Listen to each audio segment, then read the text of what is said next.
சுத்தி யாராச்சும் எப்பவுமே நான் தான் சிறந்தவன்னு சொல்லிக்கிட்டே இருக்காங்களா?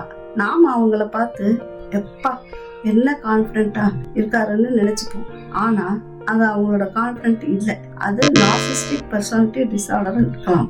அவங்க எப்பயுமே தன்னை யாராச்சும் பாராட்டிக்கிட்டே இருக்கணும்னு நினைப்பாங்க. அவங்க மேல கவனம் ஈர்க்கிற மாதிரியே செய்வாங்க. ஆனா அவங்க மத்தவங்களோட உணர்வுகளை புரிஞ்சுக்க கூட மாட்டாங்க.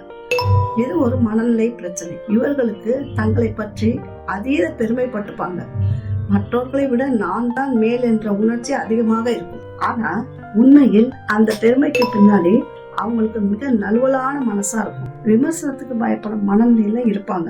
இது அவங்களோட ஆட்டிடியூட் ப்ராப்ளம் இல்லை. இது மனநலம் தொடர்பான நோய். இது கவுன்சிலிங் மூலமா ட்ரீட் பண்ண முடியும். உங்க சரௌண்டிங்ஸ்ல யாராவது இப்படி பெருமை பேசினா அவர்களை ஈகோயிஸ்டிக்னு சொல்லாதீங்க. அது நார்சிஸ்டிக் பர்சனாலிட்டி டிசார்டரா இருக்கலாம். அதை நாம புரிஞ்சுக்கிட்டா மட்டும் போதும்.